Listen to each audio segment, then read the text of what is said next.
Good name is Bill Strobel. I'm the SBTA for Region 6, which covers Kansas, Missouri, Iowa, and Nebraska. And I'd like to welcome you to my Doing Business with GSA presentation. I'd very much like your feedback, good, bad, content, platform, and suggestions for new training programs. Please let me know if you see or hear something you'd like more information about, and my contact information is listed on the last slide. So without further ado, let's get started with the presentation today. GSA, like every other organization, has acronyms, and they're part of every government procurement, and each federal agency has its own unique acronyms. GSA, of course, is no exception, but we do have a few that are shared by all federal agencies as well. So GSA, MASS, FSS are often used interchangeably. GSA is, of course, the organization, and MASS is what we do. Note, FSS includes all of the schedules, which includes the 9 VA schedules for medical supplies, services, and technologies. IDIQ is often used for supplies, services, construction projects when the total amount needed can't be accurately identified. It gives the contracting officer flexibility and the ability to have one contract meet a requirement for multiple years when they know they'll need something, but they're not sure how much. IDIQs typically have a base of 1 year with 4 option years, which is typically 5 years in length. There are constraints on IDIQs, and the CO must give a general minimum and maximum. And this protects the contractor and the government. It also ensures the total value of the contract can be accurately measured and fairly competed.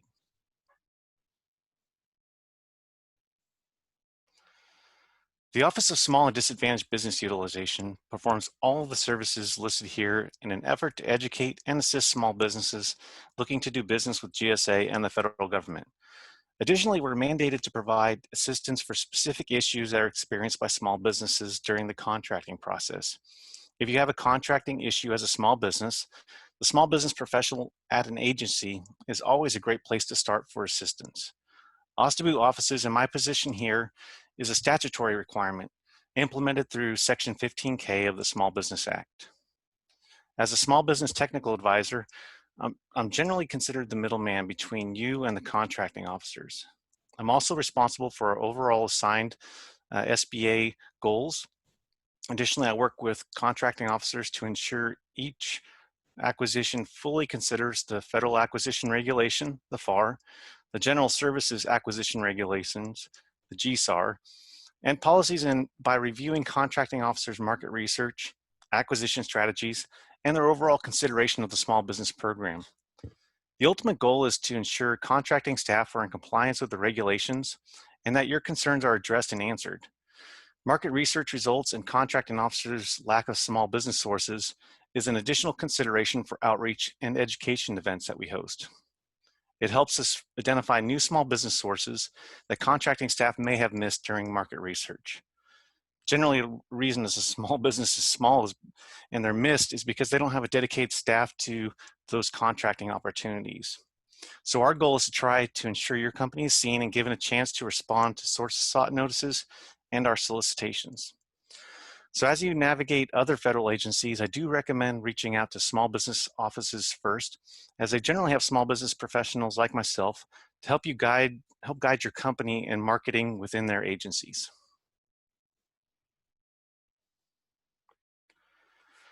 Again, OSBU staff are your advocates. We work to increase small business participation in our acquisitions and advocate for all socioeconomic categories, including small disadvantaged, veteran-owned, service-disabled veteran-owned, hubs-owned, and women-owned business owners. Our office is referred to as the front door to doing business with GSA, and we oversee the small business program and provide counseling to small businesses on how to do business with GSA. We also promote increased access to GSA's nationwide procurement opportunities by working with our acquisition workforce. We monitor and implement small business policies and manage a range of programs mandated by law. These programs include the programs you see listed here. There's a lot more to learn about our office, and you can find out more by visiting our website listed below. The map you see here shows the different regions. I'm, of course, located in the Heartland region, Region 6, which covers Kansas, Missouri, Iowa, and Nebraska. This map will help you identify the states each region covers. Please feel free to reach out to your local GSA small business specialists in any region you're looking to do business with GSA.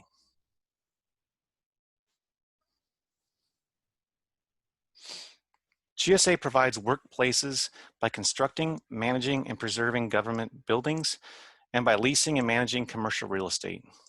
GSA's acquisition solutions offer private sector professional services, equipment, supplies, telecommunications, and information technology to government organizations and military. GSA's policies promote management best practices and efficient government operations. GSA is a federal civilian agency, and this slide gives you a snapshot about GSA and our mission. Our mission is to deliver value and savings in real estate acquisition technology and other mission support services across the federal government. GSA is one of the federal government's largest buyers and contracts for billions of dollars worth of products and services for other federal civilian agencies and DoD customers worldwide. So what does this mean to be a small business? What does this mean to the small businesses? GSA serves the same customer agencies you're marketing to directly. So if you're interested in selling to the federal government, it may be worth your time to explore what GSA has to offer. And in the next few slides, we'll help shed some light on where to start. GSA is made up of two components, which offer contracting opportunities. We have our public building services, known as PBS, and our federal acquisition services, known as FAS. GSA and PBS lead the way in green building design, construction, retrofit, sustainable operations, and maintenance. GSA is considered the government's landlord, and as you see, PBS owns and or leases over 8,600 assets. GSA maintains an inventory of more than 370 million square feet of workspace for 1.1 million federal employees and preserves more than 500 historic properties. So if you offer the services in construction, maintenance, building operations, leasing, and or other construction related services, it may be in your interest to visit the GSA PBS website listed below. FAST, the Federal Acquisition Services, offers access to a wide variety of contract opportunities. Their contract vehicles offer billions of dollars worth of products, services, and facilities that federal agencies need to serve the public. There's always an open solicitation available to you to become an industry partner, helping GSA supply federal agencies with high quality products and services. FAST uses contract vehicles such as GSA multiple award schedules, the GSA MAS, blanket purchase agreements, indefinite delivery, indefinite quantity contracts, and of course the government-wide acquisition contracts, the GWACs.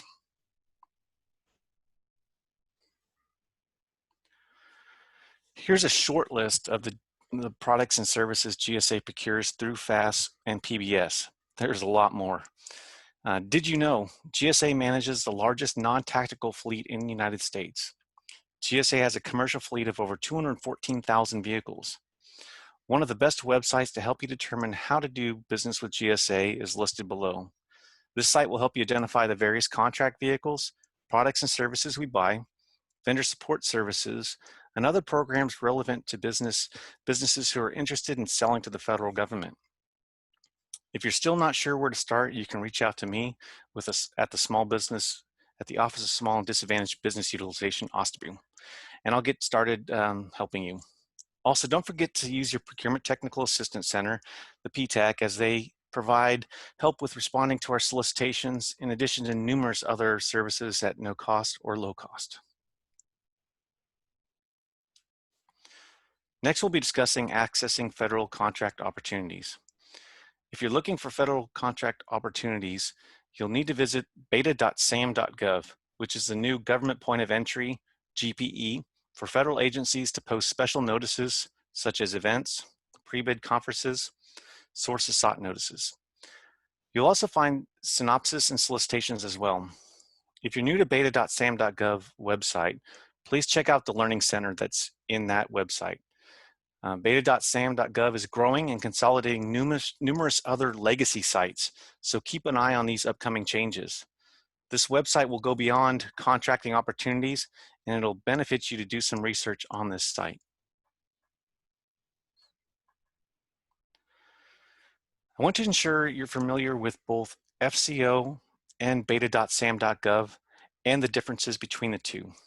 As I mentioned earlier, beta.sam.gov is the government point of entry GPE and must be used by contracting officers to publicize requirements over 25,000. There's also another site agencies maintain which is called the Forecasting of Contracting Opportunities, FCO. We're additionally required to post future or expected requirements over 25,000 for supplies and services on our FCO site. For GSA, it's also known as the Acquisition Gateway. A quick link has been developed for the forecasting site, which is called fbf.gov. And note, FCO is completely different than beta.sam.gov. The FCO provides information on planned federal government contract opportunities and assists with the acquisition planning by helping vendors learn more about potential prime contracting opportunities very early in the process. Again, not all of the FCO requirements or those requirements posted on FCO will actually be awarded. These are just uploaded to give contractors an overview of what should be coming from an agency, in our case, GSA Region 6. Note, contractors can easily filter this data by agency, location, place of performance, NAICS code, contract type, and many other options.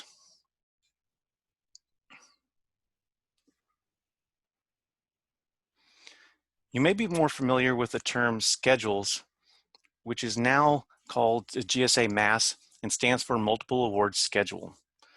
These are long-term government-wide contracts with commercial companies that provide access to millions of dollars of commercial products and services at fair and reasonable prices to the government.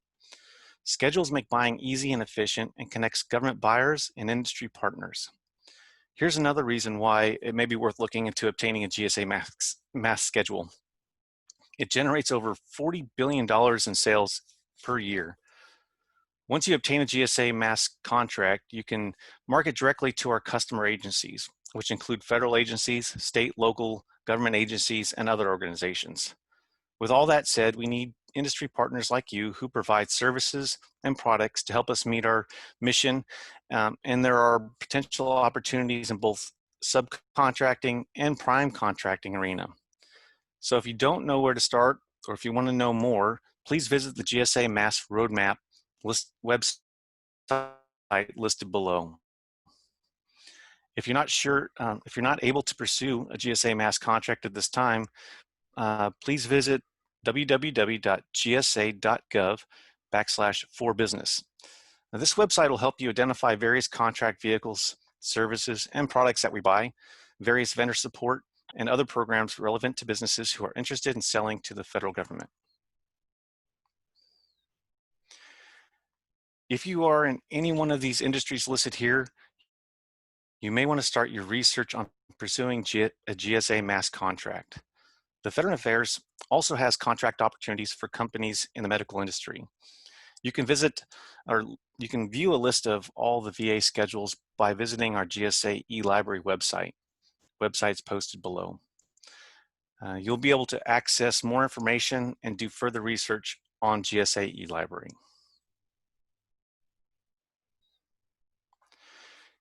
GSA offers a nationwide list of large prime contractors who have received federal contracts of over $700,000 for products and services, or $1.5 million for construction contracts. These contracts may have subcontracting opportunities. You may find it helpful to filter these opportunities by NAICS code or prime contractors' headquarters locations, or by the state where the work will be performed. In addition, GSA's subcontracting directory, you can utilize our GSA e-library website to identify large prime contractors who potentially have subcontracting opportunities. You don't have to hold a GSA schedule with GSA to be able to provide subcontracting or meet those subcontracting needs for other than small businesses or large prime contractors that already have schedules. I recommend looking for those businesses offering the same products or services you offer on schedule, and then reaching out for potential subcontracting opportunities. Once you find a match, you can become that prime's regional subcontractor. Please visit both websites and do the research on those sites. The SBA subnet is a great way for small businesses to search for potential contract opportunities with large prime contractors. As a small business, you should choose the location from the subnet map, and it'll provide a list of contract opportunities by location, the closing date, point of contact, description of the opportunity, and much more. This site is kind of like a date match site. You could post your capabilities, and you'll also find contractors looking for potential subcontractors with similar matches. So please visit this website and put your information out there and take a look. This site is run by the SBA, so if you have questions, please let me know and I can refer you to the correct SBA point of contact. Now I'd like to give everyone a homework project today. Please take a look at your current Dynamic Small Business Search page, the DSBS.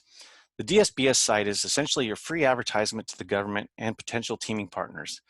Please don't give outdated information on your company or provide email and phone numbers that aren't in service. This site is your company's information and it shows a lot about your level of interest and overall knowledge of the federal government contracting.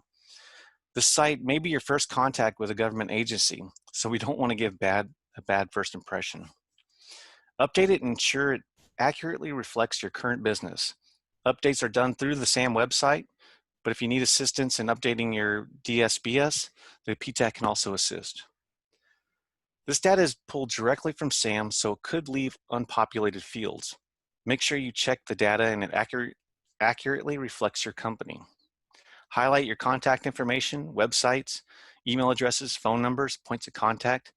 Pay attention to your capabilities narrative, as it needs to be polished and is essentially your written elevator speech. Make note of any specialized services or supplies you provide and technical expertise that separates you from your competitors in this section as well. Also take a look at the keywords. Keywords help narrow search results, which is helpful when we're looking for an additional specialty or skill, which is less common under a general NAICS code category.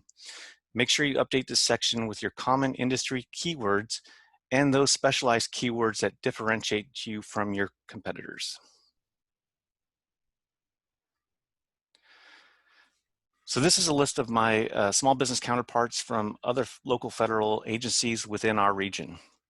As you navigate other federal agencies and find opportunities, I recommend reaching out to these small business offices, as they're small business professionals like myself and can help you guide your marketing within their agencies. Here's a partial list of my GSA counterparts across the country. We believe in utilizing advertising for our GSA small business programs, so small businesses will always be our top priority. Please reach out to me or any of these contacts as you're looking to do or looking for opportunities in these states within GSA. I've also provided a direct link to all the small business specialists within GSA, which is listed below. I'd like to thank everyone for listening to my presentation today. Please feel free to reach out to me at the email address listed and follow up with any questions about today's presentation. Thank you very much. Have a great day.